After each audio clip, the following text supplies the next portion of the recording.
ጤና ይስጥልኝ ተመልካቾቻችን እንደምን ቆያችሁ? ለዛሬ ያሰባሰብናቸውን በአራቱም አቅጣጫ የተፈጸሙትን የፋኖ ትንተናዎችንና ሌሎች አስደሳች የፋኖ የድል ዜናዎችን በዚህች አጭር ደቂቃ ልናሰማችሁ ተዘጋጅተን ቀርበናል። ቪዲዮውን ላይክ በማድረግና ኮሜንት ላይ ድል ለፋኖ በማለት እንዲሁም ለሌሎች እንዲደርስ ሼር በማድረግ ጀምሩት። ምክንያቱም ለአማራ ፋኖ ይገባዋልና። ከአጫጭር መረጃዎችን ጀምር።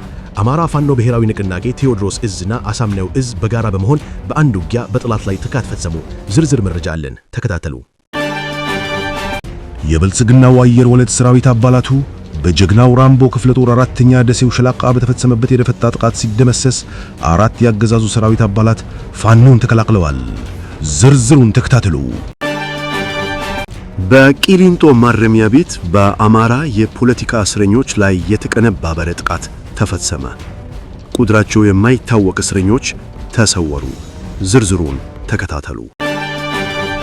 ዛሬ የካቲት 30 ከሌሊቱ 10 ሰዓት በሸበል አራጤና ቁጥቋጥ አቅጣጫ መድፍ ዙ 23 እና ሞርተሮችን ጨምሮ ከፍተኛ ቁጥር ያለውን ሰራዊት ይዞ በወገን ላይ ውጊያ የከፈተው ጠላት ሙሉ ቀን ሙትና ቁስለኛውን ሲሰበስቡ ውለዋል።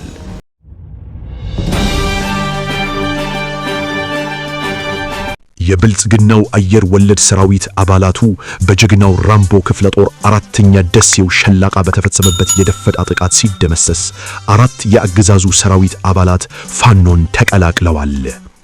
የአፋብን ሸዋ ጠቅላይ ግዛት እዝ አጼ አምደ ጽዮን ኮር የጀግናው ራምቦ ክፍለ ጦር አራተኛ ደሴው ሸለቃ በብልጽግናው አየር ወለድ ሰራዊት ላይ በፈጸመው ስኬታማ የደፈጣ ጥቃት ከ8 በላይ አባሉ ሲደመሰሱ በርካቶችን ቁስለኛ በማድረግ የተደመሰሱ የሰራዊቱ አባላት ክላሽንኮፍ መሳሪያ በማምረክ ድል መቀዳጀቱን ክፍለ ጦሩ በላከው የግንባር መረጃው አስታወቀ። የዘራፊው አየር ወለድ ስብስብ ከሰላ ድንጋይ ከተማ ወጣ ብሎ በፈረስ መጋለቢያ ቀበሌ ልዩ ቦታው በአይሶፌናና ሳሲት ከተማ መገንጠያ መንታ መንገድ ላይ ጨለማን ተገን በማድረግ በህዝባችን ላይ ተደጋጋሚ ዝርፊያና ሌሎች ወንጀሎችን ሲሰራ መቆየቱን ክፍለ ጦሩ ባደረገው ሰፊ ክትትል በዛሬው ዕለት የካቲት 30 ቀን 2018 ዓመተ ምህረት ከሌሊቱ 6:30 ላይ በክፍለ ጦሩ አራተኛ ደሴው ሻለቃና ቃኞች በተሰራው አስደማሚ ኦፕሬሽን የጠላትን የጦር ወንጀለኛ አየር ወለድ ከ8 በላይ የሰራዊት አባሉን ሲደመሰስ በርካቶች ላይ ከባድ ጉዳት ማድረሱን ኮሩ በመረጃው አረጋግጧል።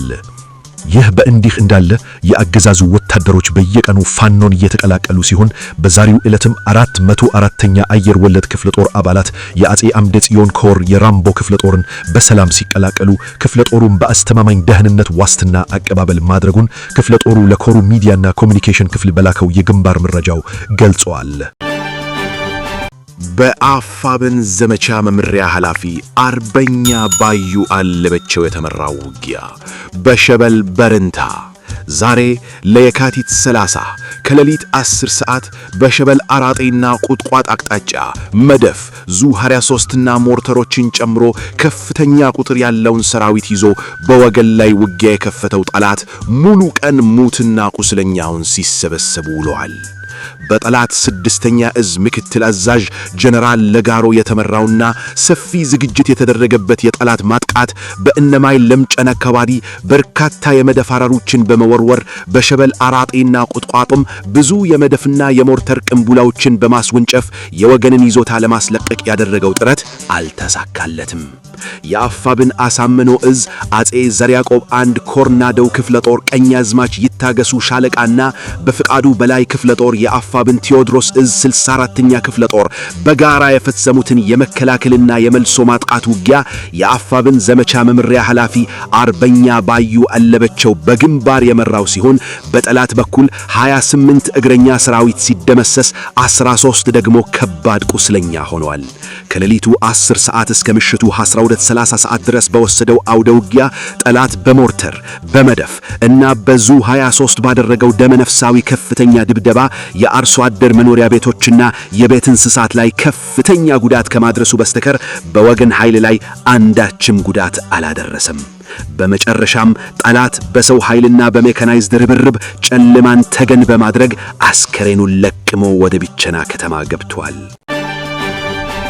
የአማራ የፖለቲካና ማንነት እስረኞች ከማረሚያ ውስጥ ባሉበት ባዛዙ ታክተለው ተሰወሩ።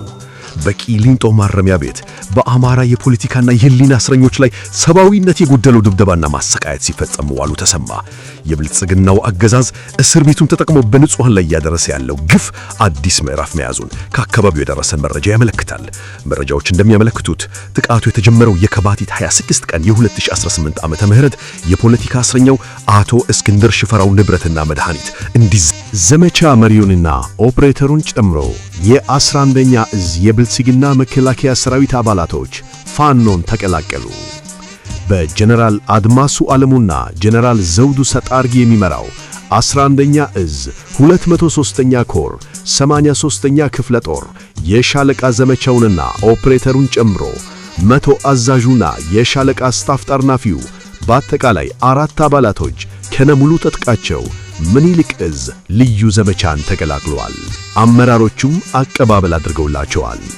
የብልጽግና መከላከያ ሰራዊት 11ኛ እዝ 203ኛ ኮር 83ኛ ክፍለ ጦር በሰማዕቱ አርበኛ ፍሬው አለና በተሰየመ ዘመቻ 2 ሞርተር፣ በርካታ የቡድንና የነፍስ ወከፍ መሳሪያ ብሎም እግረኛ ሰራዊቱን ጨምሮ በልዩ ዘመቻ መማረቁ የሚታወስ ሲሆን አሁንም የአንድ ሻለቃ 4 አመራሮች ከነሙሉ ትጥቃቸው ምኒልክ እዝ ልዩ ዘመቻን ተቀላቅለዋል።